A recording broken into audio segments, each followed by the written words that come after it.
প্রিয় দর্শক, পৃথিবীর সবচেয়ে সুন্দরতম দেশ সুইজারল্যান্ডের লাউটারব্রুনের একটা ভিলেজ থেকে আপনাদের স্বাগত। আজকের ভিডিওতে আপনাদেরকে দেখানোর চেষ্টা করব আসলে পৃথিবীর ভূস্বর্গ সুইজারল্যান্ডকে কেন বলা হয়, আর সুইজারল্যান্ডের লাউটারব্রুনের এই ভিলেজটা কতটা চমৎকার, পৃথিবীর মধ্যে কেন অন্যতম বিউটিফুল একটা গ্রাম, সেই চিত্রগুলো আপনাদের সামনে তুলে ধরবার চেষ্টা করব। পাশাপাশি আপনাদেরকে জানানোর চেষ্টা করব এখানে কিভাবে আসবেন, কোথা থেকে এবং কেমন খরচ হতে পারে এখানকার আসার জন্য বা ঘোরার জন্য, সেই সম্পর্কে বিস্তারিত তুলে ধরবার চেষ্টা করব। আশা করি শেষ পর্যন্ত পাশে থাকবেন। প্রথমে আমরা যেখানে ছিলাম সেই ইন্টারলাকেন শহর থেকে ট্রেনের টিকিট সংগ্রহ করে লাউটারব্রুনে আসার চেষ্টা করি। এই ট্রেনের টিকিট পার পারসন আমাদের পরে বাংলাদেশি টাকায় প্রায় 1100 টাকা করে ওয়ান ওয়ে। যদি রিটার্ন সহ করা হয় সেক্ষেত্রে ডাবল পড়বে। আমরা ট্রেনে করে যখন লাউটারব্রুনের উদ্দেশ্যে যাত্রা শুরু করলাম, আর ট্রেনের জানলা দিয়ে আমরা বাইরের সেই চমৎকার ভূস্বর্গটা উপভোগ করছিলাম। ট্রেন থেকে নামার পরেই লাউটারব্রুনের ভিলেজ পরিবেশ দেখে আমরা মুগ্ধ, যেখানে পর্বত, প্রকৃতি আর পাহাড়ের ঝর্ণার সেই স্বচ্ছ পানি তৈরি করেছে এক মনোমুগ্ধকর পরিবেশ। পৃথিবীর সেই সুন্দরতম দৃশ্যগুলোই আমরা উপভোগ করছিলাম আর হাঁটছিলাম। আমার মনে হয় পৃথিবীর সবচেয়ে সুন্দরতম যদি গ্রামগুলোকে তুলনা করা হয়, তার মধ্যে এটা হবে একটা অন্যতম সুন্দরতম গ্রাম। লাউটারব্রুনের ভিলেজ থেকে এবার আমাদের গন্তব্য বা পর্বতের চূড়ায় আরোহণ, আর এজন্য প্রথমে আমাদেরকে ক্যাবল কার এবং ট্রেনে করে প্রায় 5000 ফিট উপরে নেওয়া হবে। সেজন্য আমরা 5 জনের জন্য ক্যাবল কার এবং ট্রেনের টিকিট ম্যানেজ করলাম।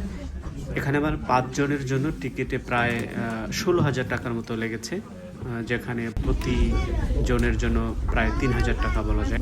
আমরা ক্যাবল কারে করে উপরে উঠছি। আমরা প্রথমে ক্যাবল কারে করে একটা জায়গায় লেভেলে যাব, সেখান থেকে আমাদেরকে আবার ট্রেনে করে মুয়ার নামক জায়গায় নিয়ে যাওয়া হবে, যেখানে সমতল থেকে উচ্চতা প্রায় 5,000 ফিট। আমরা কেবল কার এবং ট্রেনে করে 5,000 ফিট উঁচু মুয়ার নামক স্থানে পৌঁছে গেছি। এটা সেখানকার দৃশ্য আপনাকে দেখানোর চেষ্টা করছি। সেখানে গিয়ে আমরা চমৎকার ভিউ দেখলাম যে প্রায় 5,000 ফিট উঁচুতে শত শত গরুগুলোর গলায় এক ধরনের ঘন্টা বাঁধা আছে। গরু ঘাস খাচ্ছে আর ঘন্টাগুলোর ঝনঝন শব্দ হচ্ছে। কি চমৎকার একটা পরিবেশ সেখানে। এবং পাশেই দেখলাম যে বাচ্চারা ফুটবল খেলছে। কি সুন্দর একটা মাঠ। সুইজারল্যান্ডকে কেন পৃথিবীর ভূস্বর্গ বলা হয়, আসলে এই চিত্রগুলো দেখলেই সেটা যে কেউ বুঝতে পারবে।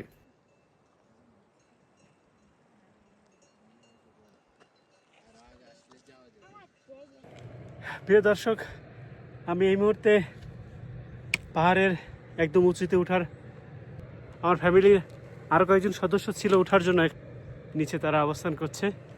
আমি চেষ্টা করছি একদম এই উপর পর্যন্ত, এই যে টপ পাহাড়ের এই টপ পর্যন্ত যাওয়ার চেষ্টা করব। দেখা যাক কত দূর পর্যন্ত যেতে পারি, আল্লাহ ভরসা।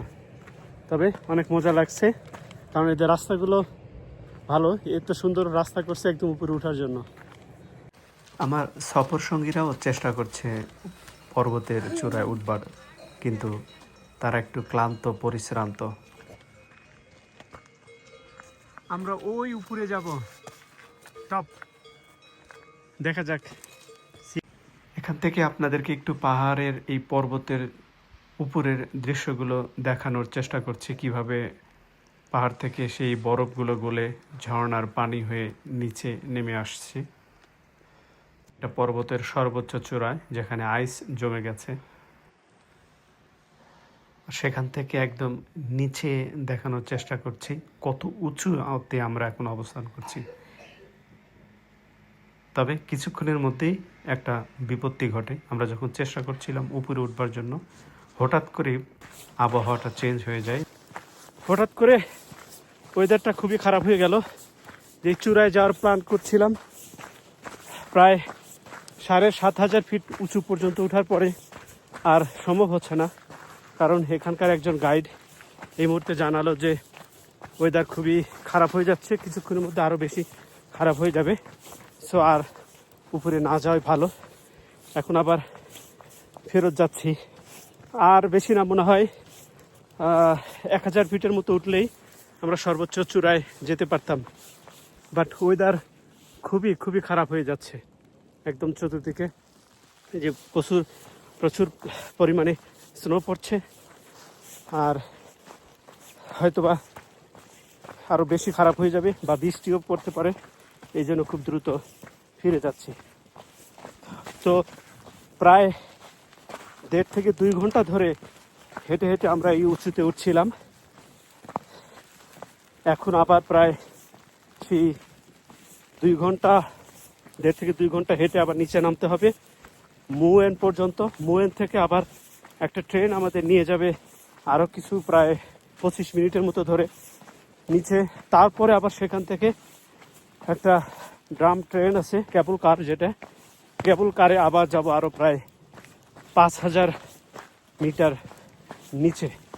সব মিলিয়ে এখানকার যে উচ্চতায় আসছিলাম, সব মিলিয়ে প্রায় উচ্চতা হচ্ছে 7500 ফিটের মতো উঁচুতে উঠেছিলাম।